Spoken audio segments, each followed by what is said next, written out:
Hello.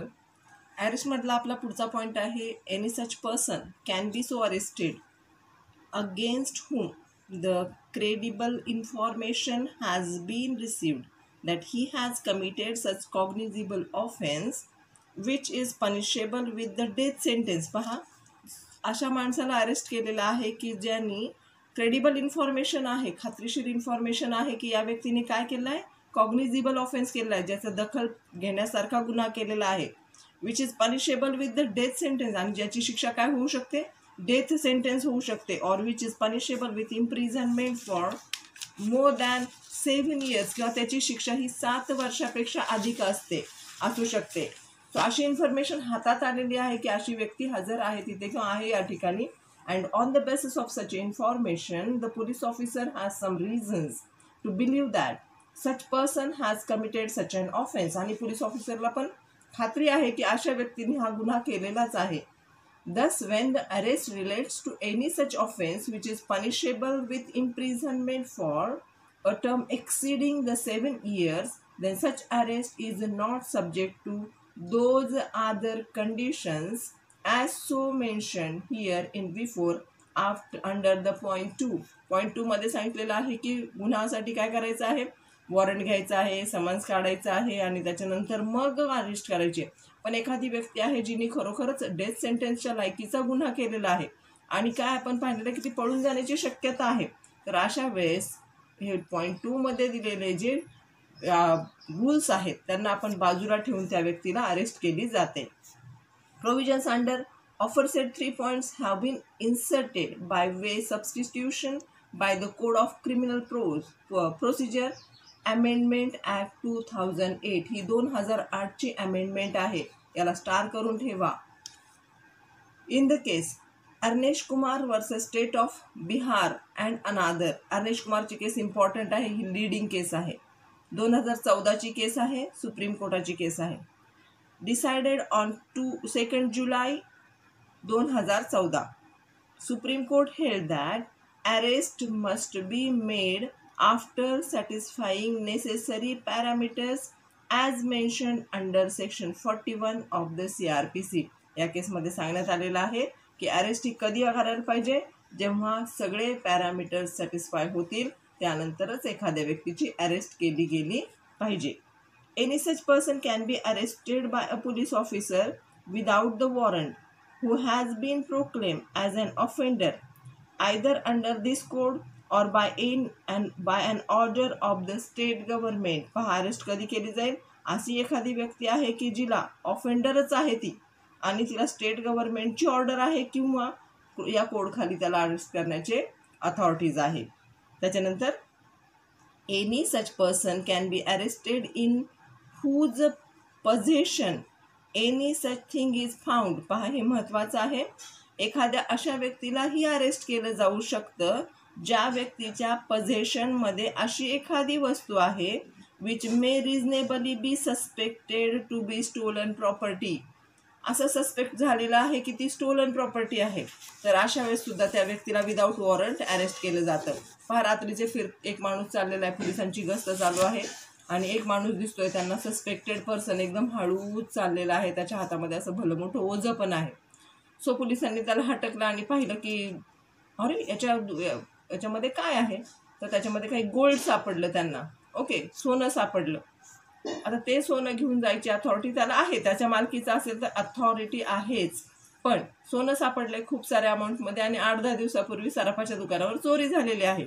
मग अशा वेळेस काय होईल, त्या व्यक्तीला म्हणतील जा बाबा, आम्ही वॉरंट आणतो, आम्ही समन्स आणतो आणि नंतर तुला अरेस्ट करतो. ओके, असं म्हटलं जाईल का? नाही, पोलीस त्याला हटकतील आणि त्याला काय करतील, अरेस्ट करतील, ते मटेरियल ताब्यात घेतील.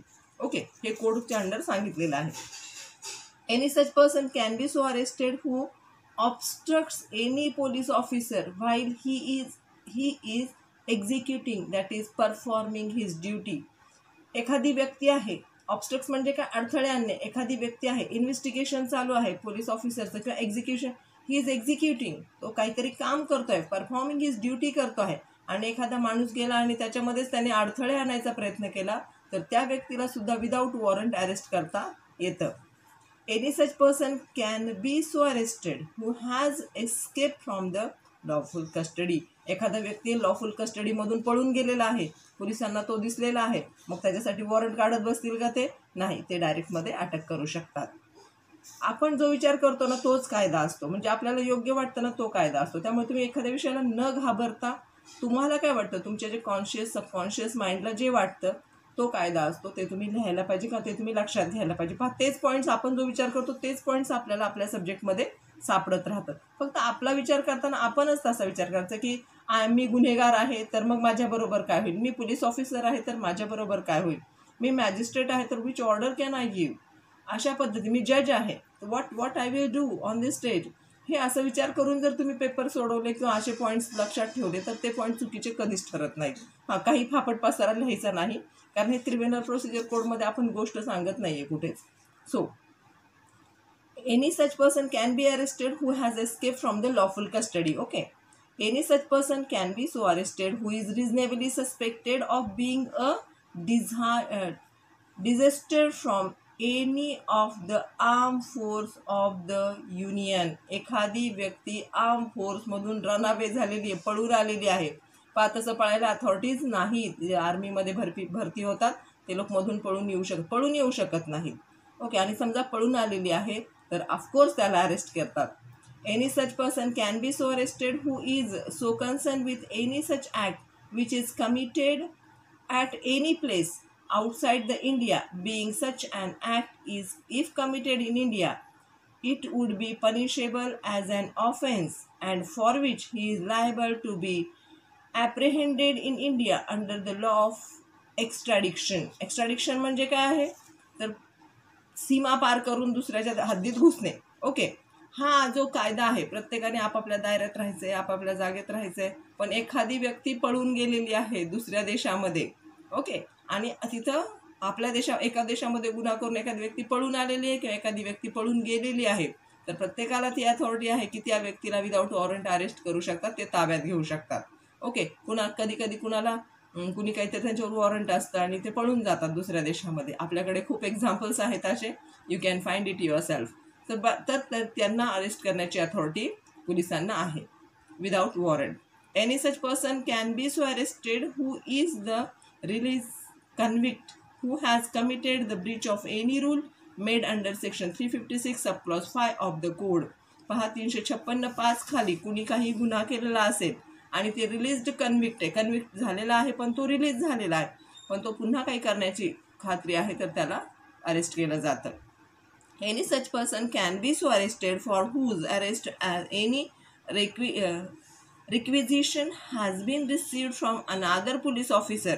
रिक्विजिशन म्हणजे काय तर बाबा हे रेफर झालेलं आहे की अशी व्यक्ती पळून गेलेली आहे, अशा व्यक्तीला तुम्ही अटक करा.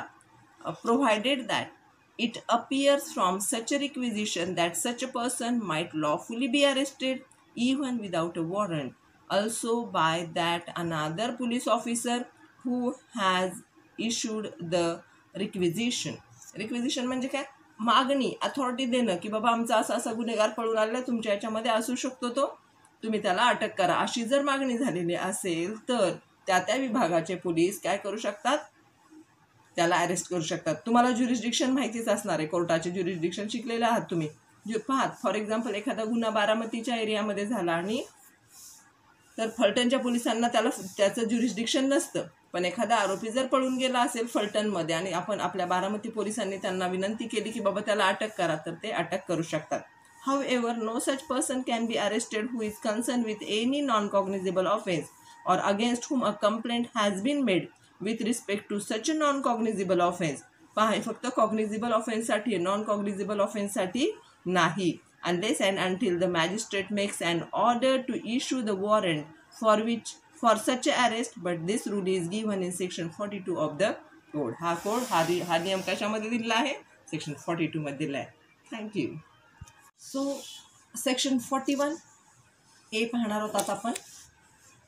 Notice of appearance before police officer. Notice दिली जाते बिफोर अपिअरन्स करण्यासाठी पोलीस ऑफिसरच्या समोर. With respect to any such person against whom reasonable complaint has been made or against whom credible information has been received that he has committed a cognizable offense The police officer may also conclude that his arrest under section 41 is not required in that particular case. पहा, article 41A काय म्हणते, काय आहे हे articles तुम्ही असे लक्षात ठेवले ना तर तुम्हाला लक्षात राहतं. पहा, notice of appearance before the police officer.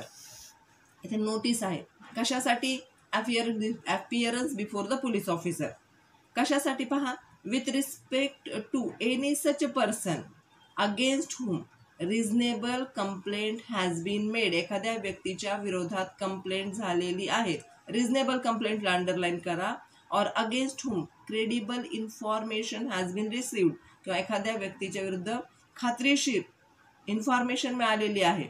that he has committed a cognizable offense. त्यांनी कॉग्निझिबल ऑफेन्स केलेला आहे अशी खात्रीशीर माहिती झालेली आहे. The police officer may also conclude that. तेव्हा अशा वेळेस पोलीस ऑफिसर सुद्धा कन्क्लुजन काढतो की his arrest under section 41 is not required. पहा, पोलीस ऑफिसरला सुद्धा कन्क्लुजन काय येतं की त्याच्यासाठी आर्टिकल 41 ची गरज नाही, not required in that particular case. म्हणजे तो काय करणार आहे, आर्टिकल 41 काय म्हणतं ते ऐका आधी, ते लक्षात ठेवा. Notice of appearance before police officer. Notice द्यायची आहे अपिअरन्सची की अपिअर व्हा तुम्ही आता. पण जर एखादा गुन्हा कॉग्निझिबल आहे तर अशा वेळेस आणि क्रेडिबल इन्फॉर्मेशन आहे, मग अशा वेळेस त्याला नोटीस देत बसायचं आहे का आपण, तर नाही. Without notice police officer can arrest him. Then, in such circumstances, that police officer has to issue a notice directing such a person to appear before him or to appear at the other place and so specified in the notice. तो स्वतःच काय करतो, notice issue करतो आणि स्वतःच जाऊन त्याला arrest करतो. Accordingly, when such a person continues to comply with the directions of the notice, then he must not be arrested. जर त्यांनी पाळली, बाबा नोटीस दिली, आज्ञा दिली, तो आला, त्यांनी हजर राहिला, त्याला मान्य. काही लोक गुन्हा करतात आणि डायरेक्ट पोलीस स्टेशनला जातात, मग त्यांच्यासाठी काही गरज आहे का वेगळं काही करण्याची, तर नाही. But if he fails to do so or if he is unwilling to identify himself, then he can be arrested by the police. पोलिसांना जर सहकार्य केलं तर ते जबरदस्तीने अरेस्ट नाही करणार. तुम्हाला नोटीस पाठवलेली आहे किंवा नोटीस घेऊन गेलेला आहे पोलीस ऑफिसरांनी, सांगितलेले बाबा तुला आम्ही अरेस्ट करतोय, त्यांनी सहकार्य केलं, त्याला घेऊन येतील. ओके. किंवा तो स्वतःहूनच हजर झाला तर काही गरज नाही अरेस्ट करण्याची, पण त्याने जर पलायन करण्याचा प्रयत्न केला तर मात्र त्याला अरेस्ट केलं जातं. Okay. However, such arrest is subject to the order as may be passed by the competent court in that behalf. मग ही जी नोटीस असते ती कॉम्पिटंट कोर्टाकडून घेतली जाते. ओके. आता सेक्शन 41B पाहूया. तुम्हाला सेक्शन वाईज हे लक्षात ठेवायचं, मी आधीच सांगितलेलं आहे. Procedure of arrest. अरेस्टची प्रोसिजर कशी चालते. Every such police officer who is making the arrest must bear upon him uniform dress. Underline करा, त्यांनी बिअर नको, वेअर पण चालतं आणि बिअर पण. बिअर मीन्स परिधान, वेअर म्हणजे परिधान करणं आणि बिअर म्हणजे असणे त्याच्या अंगावर. Okay. He must be wear upon him. Wear आपण लक्षात ठेवूया. युनिफॉर्म ड्रेस, त्याच्या अंगावर त्यांनी परिधान केलेला असला पाहिजे त्याचा युनिफॉर्मचा dress. And accurate and visible identification of the name which would easily facilitate the identification of that officer. त्यांनी युनिफॉर्म घातलेला असला पाहिजे, त्याची नेम प्लेट दिसली असली पाहिजे त्याच्या याच्यावर. While making the arrest, the police officer must prepare a memorandum of such arrest. त्यांनी मेमोरेंडम बनवलेला असला पाहिजे. मेमोरेंडम ऑफ अरेस्ट म्हणजे काय, मेमोरेंडम म्हणजे अटकेचे निवेदन केलं असलं पाहिजे की बाबा आम्ही तुला का अटक करतो आहोत. Okay. And while making such arrest, if any family member of such a person arrested in present there, समजा त्याची एखादी फॅमिली मेंबर तिथं हजर असेल तर, पहा किती बारीक नियम आहे त्या कोडमध्ये. Such memorandum must be attested by such a family member. Otherwise it must have to be attested by at least one such witness who is respectable member of that locality. हा तुम्ही नोटीस घेऊन गेला आहे, अरेस्टचं हे घेऊन गेला आहे, आणि जर तिथं गेल्यानंतर तुमच्या लक्षात आलं की ती व्यक्ती नाही आहे पण एखादी फॅमिली मेंबर आहे, तर तुम्ही त्या व्यक्तीकडे दिलं गेलं पाहिजे. फॅमिली मेंबर नसेल तर तुम्ही काय करायला पाहिजे, एखादी त्याच लोकॅलिटीची रिस्पेक्टेबल पर्सनला बोलवून त्याच्यासमोर ते नोटीस दिलं पाहिजे.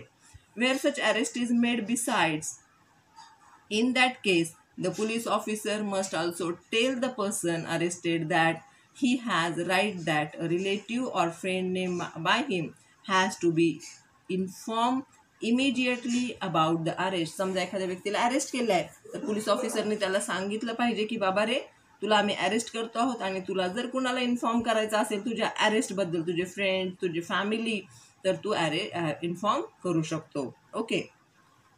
आता सेक्शन 41C काय बोलतंय? Police control rooms. काय आहेत police control rooms? State government has to establish a police control room in every district. प्रत्येक डिस्ट्रिक्टमध्ये पोलीस कंट्रोल रूम असायलाच पाहिजे. And also at a state level. The government must cause to be displayed on the notice board kept outside such a control rooms. पहा, बाहेर असायला पाहिजे, त्या notice board असायला पाहिजे. त्याच्यावर कंट्रोल रूमच्या बाहेर जो नोटीस बोर्ड आहे त्याच्यावर काय असायला पाहिजे? पहा, the name and addresses of the person arrested. कुणाला अरेस्ट केलेलं आहे त्याला सगळ्यांची नावं असायला पाहिजेत. The name and address of the person arrested and the name and designation of the police officer